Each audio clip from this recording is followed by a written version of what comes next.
ప్రేక్షకులకు దీపావళి మరియు కార్తీక మాస శుభాకాంక్షలు.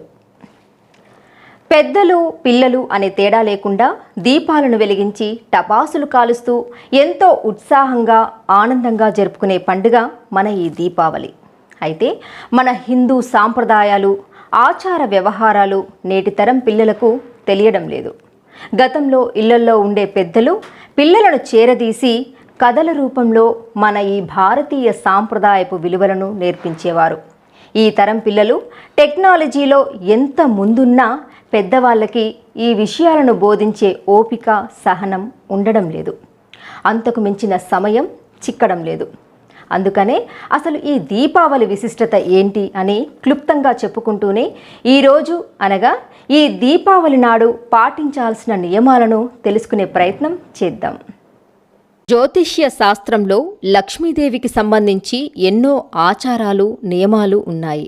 ముఖ్యంగా దీపావళి నాడు జ్యోతిష్య శాస్త్రం ప్రకారం ఏ రాశివారు ఎలాంటి ఆచారాలు పాటించాలి, ఏ పరిహారాలు చేస్తే సమస్యలు తొలగిపోతాయి, సుఖ సంతోషాలు అందుకుంటారు అనే విషయాలు ప్రస్తావిస్తూనే జ్యోతిష్య శాస్త్రంలో చెప్పబడిన కొన్ని విలువైన సూచనలను దీపావళి నాడు మనం పాటించాల్సిన నియమాలలో తెలుసుకుందాం. దీపావళి అంటే దీపాల పండుగ అని మన అందరికీ తెలిసిందే. ముఖ్యంగా పిల్లలకు ఈ దీపావళి పండుగ అనేది చాలా ప్రత్యేకత. అయితే ఈ కాలపు పిల్లలకు దీపావళి అనగానే టపాసులు కాల్చుకునే పండుగగా మాత్రమే తెలుసు. కానీ దీపావళిని ఏ విధి విధానాలతో జరుపుకోవాలో, ధనత్రయోదశి రోజు ఏ వస్తువులను కొంటే ఇంట్లో సిరి సంపదలు ఉంటాయో, నరక చతుర్దశి నాడు అభ్యంగ స్నానాలు ఎలా చేయాలో, ఇలాంటి వివరాలతో పాటు దీపావళి రోజున శ్రీ మహాలక్ష్మికి సంబంధించిన పురాణ గాథలు తెలుసుకొని అమ్మవారిని భక్తితో ఆరాధించే ప్రయత్నమే ఇది.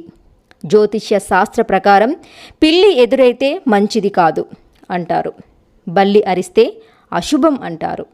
ఇక గుడ్లగూబ గురించి ప్రత్యేకంగా చెప్పక్కర్లేదు. గుడ్లగూబ దరిద్రానికి సూచిక అంటారు.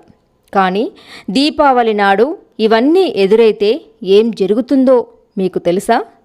ఇక కేవలం మన భారత్లోనే కాదు, ఇతర దేశాలలో కూడా లక్ష్మీదేవిని పూజిస్తారు. అది కూడా బౌద్ధులు, ముస్లింలు ఎక్కువగా ఉన్న ప్రాంతంలో ఈ పూజలు నిర్వహిస్తారు. ఇలాంటి మరెన్నో ఆసక్తికరమైన విషయాలతో పాటు దీపావళి రోజున పాటించాల్సిన సాంప్రదాయాలను గుర్తు చేసుకుంటూ ఆనాటి పురాణ గాథలను మరొకసారి స్మరించుకుందాం. దీపావళి మాత్రమే కాకుండా లక్ష్మీ జయంతి అనే పండుగ కూడా ఒకటి ఉంది. ఆ రోజు జ్యోతిష్య శాస్త్రం ప్రకారం ఎటువంటి ఆచారాలు పాటిస్తే లక్ష్మి మన ఇంట హృదయంలో కొలువై ఉంటుందో తెలుసుకుందాం.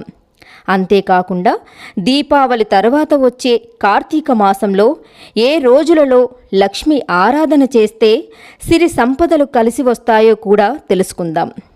ఇవన్నీ మన జ్యోతిష శాస్త్రంలో, వాస్తు శాస్త్రంలో చెప్పబడి ఉన్నాయి. ఎక్కడెక్కడో ఉన్న విషయాలను, ఆచారాలను నిపుణులను అడిగి తెలుసుకొని మీకు అందించడమే మా ఈ చిరు ప్రయత్నం.